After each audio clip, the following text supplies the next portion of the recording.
SC రిజర్వేషన్ల వర్గీకరణ అమలు కోసం ఫిబ్రవరి 7న సరిగ్గా మరో నెల రోజుల్లో వేల గొంతులు లక్ష డప్పులతో హైదరాబాద్ నగరంలో మాదిగ గుండె చప్పుడు వినిపించబోతున్నాం. మా ఆవేదన అయినా మా ఆకాంక్ష అయినా వర్గీకరణ జాప్యం చేస్తే మా ఆగ్రహమైన లక్ష డప్పుల శబ్దంతో ప్రపంచానికి వినబడేలాగా చేస్తాం, ఆకాశమే దద్దరిల్లాగా చేస్తాం. ఫిబ్రవరి 7న జరగబో మహత్తరమైన లక్ష డప్పులతో మా గుండె చప్పులను వినిపించే కార్యక్రమాన్ని జయప్రదం చేయడం కోసం మాదిగ ఉద్యమానికి అండగా నిలబడే కళాకారులందరితో ఈరోజు సరిగ్గా నెల రోజుల ముందు ఈ ప్రచార యాత్రని ప్రారంభిస్తున్నాం.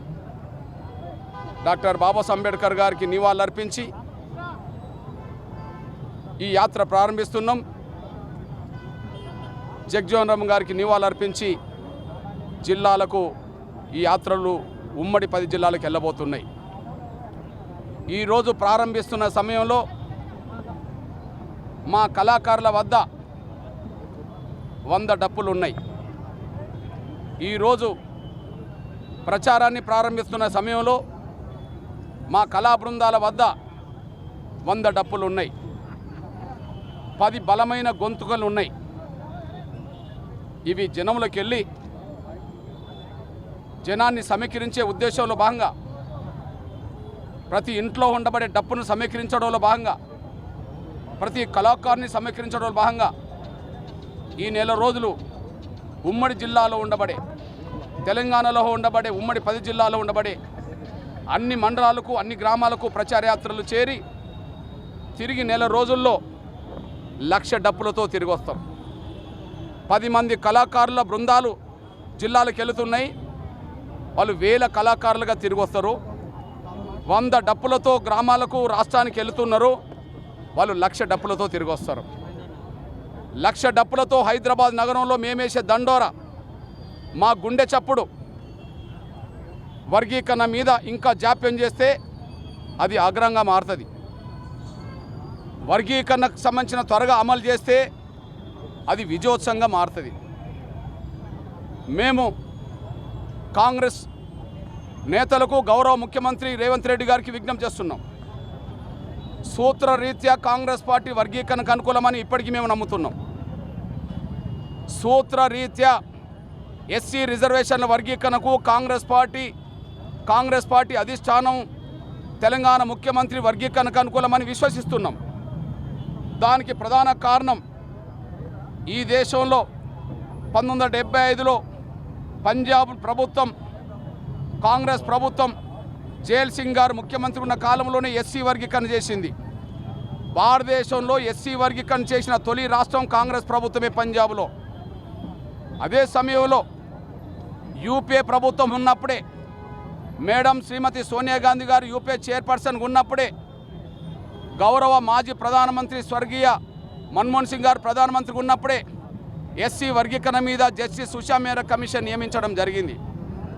అదే సమయంలో కాంగ్రెస్ పార్టీ జాతీయ అధ్యక్షుడి హోదాలో ఉన్నప్పుడే సోదరులు రాహుల్ గాంధీ గారు ఎస్సీ వర్గీకరణ మేము చేస్తామని చెప్పి 2018 గద్వాలకు వచ్చిన సమయంలో ఎన్నికల సమయంలో స్పష్టంగా బహిరంగ సభలో వేదిక మీద మాట్లాడడం జరిగింది. అదే సమయంలో ఎడిటర్స్ మీటింగ్లో హైదరాబాద్లో రాహుల్ గాంధీ గారు ఎస్సీ వర్గీకరణకు కట్టుబడి ఉన్నామని చెప్పి మాట్లాడడం జరిగింది. అంతేకాకుండా ప్రస్తుత కాంగ్రెస్ పార్టీ జాతీయ అధ్యక్షుడు పెద్దలు మల్లికార్జున్ ఖర్గే గారు ఎస్సీ వర్గీకరణకు అనుకూలంగా మేనిఫెస్టో ప్రకటించడమే కాకుండా ఎస్సీ ఎస్టీ డిక్లరేషన్లో మొదటి అంశమే వర్గీకరణకు కట్టుబడి ఉన్నది, వర్గీకరణ చేస్తామని చెప్పి డిక్లరేషన్ చేయడం జరిగింది.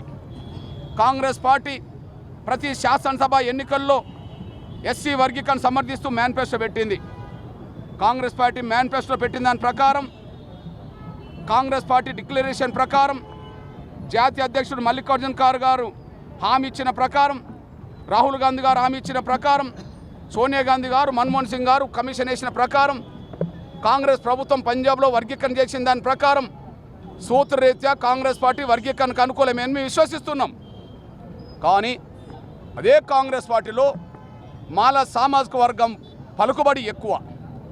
అదే కాంగ్రెస్ ప్రభుత్వంలో మాల సామాజిక వర్గం పలుకుబడి ఎక్కువ ఉంది. వారు వర్గీకరణకు అడ్డు తగులుతున్న విషయం సమాజం గమనిస్తున్నది.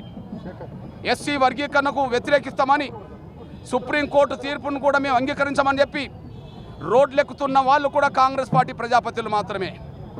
అంటే కాంగ్రెస్ పార్టీ అధిష్టానాన్ని ధిక్కరిస్తున్నది కాంగ్రెస్ మాల ఎమ్మెల్యేలే. కాంగ్రెస్ పార్టీ ముఖ్యమంత్రి ప్రకటనను కూడా, తెలంగాణ ముఖ్యమంత్రి రేవంత్ రెడ్డి గారు శాసనసభలో వర్గీకరణకు అనుకూలంగా చేసిన ప్రకటనను కూడా కాంగ్రెస్ పార్టీ ఎమ్మెల్యేలే ధిక్కరిస్తున్నారు. ఆ ధిక్కరిస్తున్న వాళ్ళ పట్ల కూడా కాంగ్రెస్ పార్టీ ఉదాసీన వైఖరి వ్యవహరిస్తున్నది. కాంగ్రెస్ పార్టీ మేనిఫెస్టోను అధిష్టాన నిర్ణయాన్ని ధిక్కరించడం అంటే సాహసం చేయాలి. సాహసం చేసే పరిస్థితి ఎందుకు వచ్చింది వాళ్ళకు అంటే కాంగ్రెస్ పార్టీలో వాళ్ళ పెత్తనం ఎక్కువ ఉన్నదనేసి రుజువు అవుతుంది. మరి వాళ్ళ పెత్తనానికి తలొగ్గి వర్గీకరణ జాప్యం చేస్తే కాంగ్రెస్ పార్టీ అధిష్టానం ఇంతకాలం మాట్లాడుతూ తీర్మానాలు చేసిన దాని ప్రకారం నిజాయితీ లేదుగా భావించుకోవాల్సి వస్తుంది. అందువల్ల కాంగ్రెస్ పార్టీలో మాల సామాజిక వర్గం పలుకుబడి ఆధిపత్యం ఎక్కువ ఉండడం వల్ల వర్గీకరణ జాప్యం జరుగుతున్న విషయం స్పష్టంగా అర్థమవుతోంది. ఆగస్టు 1న సుప్రీంకోర్టు తీర్పు వచ్చిన రోజు గౌరవ తెలంగాణ ముఖ్యమంత్రి గౌరవ రేవంత్ రెడ్డి గారు ఎస్సీ వర్గీకరణను భారతదేశంలో తొలి రాష్ట్రం తెలంగాణ అమలు చేస్తామని మాట్లాడడం జరిగింది. అంతేకాదు గతంలో వచ్చిన నోటిఫికేషన్లు కూడా వర్గీకరణ అమలు చేస్తామని మాట్లాడడం జరిగింది. అతి త్వరలో ఆర్డినెన్స్ తీసుకొస్తామని చెప్పడం జరిగింది. ఆర్డినెన్స్ లేదు, అందరికంటే ముందు అమలు చేసే పరిస్థితి ఇప్పటికీ రాలేదు.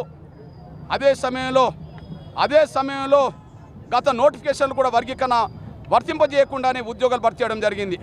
ఈ విధంగా జాప్యానికి కారణం, అదే సమయంలో వర్గీకరణ లేకుండానే టీచర్ పోస్టులు భర్తీ చేయడానికి కారణం, గ్రూప్ 1, గ్రూప్ 2, గ్రూప్ 3 భర్తీ చేసే ప్రక్రియలో కాంగ్రెస్ ప్రభుత్వం ముందుకెళ్లడానికి కారణం కాంగ్రెస్ పార్టీలో మాల సామాజిక వర్గ పలుకుబడికి తలొగ్గి ఇచ్చిన హామీ నిలబెట్టుకోకుండా జాప్యం చేసే కుట్రలు, అదే సమయంలో మాదిగలకు అన్యాయం చేసే ప్రయత్నాలు జరుగుతున్నాయి. దీన్ని మేము నిరసిస్తున్నాం. మేము సూత్రరీత్యా కాంగ్రెస్ పార్టీ వర్గీకరణకు అనుకూలమని ఎంత విశ్వసిస్తున్నామో, కాంగ్రెస్ పార్టీలోనే మాలల ఆధిపత్యం ఎక్కువ ఉండడం వల్ల వాళ్ళ ఆధిపత్యానికి తలొగ్గి కాంగ్రెస్ పార్టీ ముఖ్యమంత్రి ఇచ్చిన మాట నిలబెట్టుకోలేదనే విషయం అర్థమవుతున్న సమయంలోనే మా ఆవేదన, మా ఆకాంక్షలు వర్గీకరణ జరగబోతే మా ఆగ్రహం ఖచ్చితంగా ఫిబ్రవరి 7న లక్షల డప్పులతో మా ఆగ్రహమైన తెలియజేస్తాం, మా ఆవేదన తెలియజేస్తాం. అప్పటికే సమస్య పరిష్కారం అవుతే, అప్పటికే రేవంత్ రెడ్డి గారు వర్గీకరణ చేసి అమలు చేస్తే మా విజయోత్సవాన్ని కొడుకనే జరుపుతాం. మేము చెప్తున్నాం, మేము ఎవరికి వ్యతిరేకం కాదు అని. ఏ పార్టీలో నేను చేరలేదు, నేను ఏ పార్టీకి వ్యతిరేకం కాను, నేను ఏ పార్టీలో చేరలేదు. వర్గీకరణకు నిజాయితీగా ముందుకు వస్తే ఎవరికైనా మేము అండదండలు అందించిన చరిత్ర ఉన్నది. భవిష్యత్తులో మా ప్రయాణం అట్లనే జరుగుతుంది. కానీ వర్గీకరణ మీద హామీ ఇచ్చి కూడా నిలబెట్టుకోకుండా మమ్మల్ని మోసం చేయాలని చూసిన మాలల కాంగ్రెస్ పార్టీలో ఉండబడే మాలల పలుకుబడి తొలగి మాకు అన్యాయం చేస్తే ఖచ్చితంగా కాంగ్రెస్ పార్టీ మీద మా ఆగ్రహం వెలబుచ్చడానికి కూడా మా లక్ష డప్పులు ప్రయత్నం చేస్తానేసి కూడా మీరు మర్చిపోదు. అందువల్ల నా జాతి ప్రజలారా, ఈ చివరి ఘట్టంలో జరిగే ప్రయత్నాల్లో ఎస్సీ వర్గీకరణ అమలు జరిగే సమయంలో, ఇంకా స్వార్థపరులు అడ్డంకులు కల్పిస్తున్న సమయంలో, మన బిడ్డల నోటికాడు కూడు కూడా గుంజుకోవాలని చెప్పి మాల స్వార్థపరులు ప్రయత్నం చేస్తున్న సమయంలో మన బిడ్డలకు వర్గీకరణ ఫలాలు అందించడానికే ఫిబ్రవరి 7న 1000 గొంతుల పాటలతో, లక్ష డప్పుల మాదిగ గుండె చప్పులతో మహోత్తరమైన ఉద్యమ కార్యాచరణకు పిలుపునివ్వడం జరిగింది. అందువల్ల నా జాతి ప్రజలు ఇంటింటికి ఒక డప్పు కొనండి. ఇప్పటికే ప్రతి మాదిగ పల్లెల్లో చావులకు, పెండిళ్లకు, వాటికి శుభకార్యాలకు, అశుభకార్యాలకు మన డప్పులు మోగుతున్నాయి గ్రామాల్లో. ఆ డప్పులను కాకబెట్టండి, హైదరాబాద్కు సిద్ధం చేయండి. ఇంట్లో ప్రతి ఒక్కరిలో డప్పు లేకపోవచ్చు, కానీ ప్రతి ఊర్లో డప్పు ఉన్నది. కానీ ఇక ముందు ఈ నెల రోజుల్లో ప్రతి ఇంట్లో ఒక డప్పు ఉండేటట్టుగా చూడండి. ప్రతి ఒక్కరూ ఒక డప్పును సంకనేసుకొని రండి. ఒక ఊరిలో ఎన్ని ఇండ్లుంటాయో అన్ని ఇంట్లో డప్పులు ఉండేటట్టుగా కొనుక్కోవాల్సిన అవసరం ఉన్నది. ఈ కార్యక్రమంలో, ఈ మహత్తరమైన కార్యక్రమంలో ప్రతి ఒక్కరూ డప్పు పట్టుకొని రావాలి. మీరు లాయర్లైనా పర్లేదు, మీరు డాక్టర్లైనా, మీరు వార్డు మెంబర్లైనా, మీరు సర్పంచ్లైనా, మీరు ఎమ్మెల్యేలైనా, మీరు మంత్రులైనా, మీరు ఎవరైనా సరే, మాదిగ జాతి బిడ్డలైన ప్రతి ఒక్కరూ ఖచ్చితంగా సంకన డప్పేసుకోవాలి రావాల్సిన అవసరం ఉన్నది. మన ఆవేదన తెలియచేయాలన్నా ఈసారి మన శబ్దమే తెలియజేయాలి. మన ఆగ్రహం ప్రకటించాలన్నా మన దండోరే ఆగ్రహాన్ని ప్రకటించాలి. ఇది ఒక మహత్తరమైన కార్యక్రమం, ఒక సాంస్కృతిక ఉద్యమం. మన చేతిలో ఉండబడే మన డప్పే మనకు ఒక ఆయుధం. కాబట్టి మన ఆయుధాన్ని ఇంట్లో పెట్టుకోకుండా ఆయుధాన్ని హైదరాబాద్లో ప్రదర్శించే విధంగా తరలి రావాలని సవినం కోరుకుంటూ సమస్త సమాజానికి, అణగారిన వర్గాల సమాజానికి, అగ్రకులాల ప్రజాస్వామికవాదులకి నేను విజ్ఞప్తి చేస్తున్నా. ఎంఆర్పిఎస్ ఉద్యమం మాదిగల కోసమే కాకుండా సమాజంలో అన్ని వర్గాల ప్రయోజనాలు కాపాడే దిశగా ఎన్నో ఉద్యమాలు చేసి ఫలితాలు సాధించింది. అదే సమయంలో ఎంఆర్పిఎస్ ఉద్యమం సాధించిన ఫలితమే ఆరోగ్యశ్రీ, వికలాంగుల పెన్షన్లు, వృద్ధుల వితంతుల పెన్షన్లు, ఆకలి కేకల యాత్రలు, ఆకలి కేకలకు సంబంధించిన బియ్యం కొట్ట పెరుగుదలలు. వాటితో కాదు, ఎస్సీలకు ఎక్కడ అన్యాయం జరిగినా, ముస్లింలకు ఎక్కడ అన్యాయం జరిగినా, మహిళలకు ఎక్కడ అన్యాయం జరిగినా, బీసీలకు ఎక్కడ అన్యాయం జరిగినా, అగ్రకులాల్లో కూడా పేదలకు ఎక్కడ అన్యాయం జరిగినా, బ్రాహ్మణులకు ఎక్కడ అవమానం జరిగినా, వైశ్యులకు అవమానం జరిగినా, ఎవరికి అన్యాయం జరిగినా మాదిగ దొండర వాళ్ళకి అందరికీ అండగా నిలబడ్డది. ఇప్పుడు మాలల్లో ఉండబడే స్వార్థపరులు రాజకీయంగా చాలా పలుకుబడి గల వాళ్ళు, ఆర్థికంగా లక్షల కోట్ల రూపాయలు సంపాదించుకున్న కుటుంబానికి సంబంధించిన వాళ్ళు, అదే సమయంలో సొంత మీడియా నడిపే శక్తివంతులు. భారతదేశంలో దళిత వర్గాలు అతి శక్తివంతమైన కుటుంబం వాళ్ళ తెలంగాణ గడ్డ మీద వర్గీకరణ జరగకుండా అడ్డుపడే ప్రయత్నాలు చేస్తున్నారు. ఆ శక్తి మాదిగలకు లేదు. ఆర్థికంగా వాళ్ళలాగా మాకు శక్తి లేదు, మాకు మీడియా లేదు, మాకు రాజకీయ పలుకుబడి లేదు. ఇట్లాంటి సమయంలో ఒక బలహీనమైన జాతి, అందరికంటే వెనుకబడ్డ జాతి, ఒక న్యాయం కోసం జరుగుతున్న పోరాటానికి సంపూర్ణ మద్దతు అందించాల్సిందిగా అన్ని వర్గాలకు సంబంధించిన ఎస్సీ, ఎస్టీ, బీసీ, మైనార్టీ, ఓసీకి సంబంధించిన అన్ని వర్గాలకు సంబంధించిన ప్రజాస్వామికవాదులందరికీ నేను విజ్ఞప్తి చేస్తున్నా. ఒక న్యాయమైన ఉద్యమాన్ని అడ్డుకోవడానికి స్వార్థపరులు ప్రయత్నం చేస్తున్న సమయంలో ఆ స్వార్థపరులకు అన్ని రకాలుగా పలుకుబడి ఉండడం వల్ల, ఈ జాప్యం జరగడం వల్ల మాదిగలకు అన్యాయం జరుగుతున్న ఈ పరిస్థితిలో ఈ వెనుకబడిపోయిన, అన్ని రంగాలు వెనుకబడిపోయిన ఒక మాదిగ జాతి తన ఆకాంక్ష కోసం ఫిబ్రవరి 7న 1,00,000 డప్పులతో మాదిగల గుండె చప్పులు వినిపించే సమయానికి ఆ మహత్తరమైన కార్యక్రమంలో అన్ని వర్గాల ప్రజాస్వామికవాదులు ఉద్యమంలో భాగస్వాములు కావాల్సిందిగా, ఒక పేద జాతి చేస్తున్న, ఒక అత్యంత వెనుకబడ్డ జాతి చేస్తున్న ఈ పోరాటానికి సంపూర్ణ సహకారం అందించాల్సిందిగా నేను సవినంగా విజ్ఞప్తి చేస్తున్నాను, గుర్తు చేస్తున్నాను, పిలుపునిస్తున్నాను.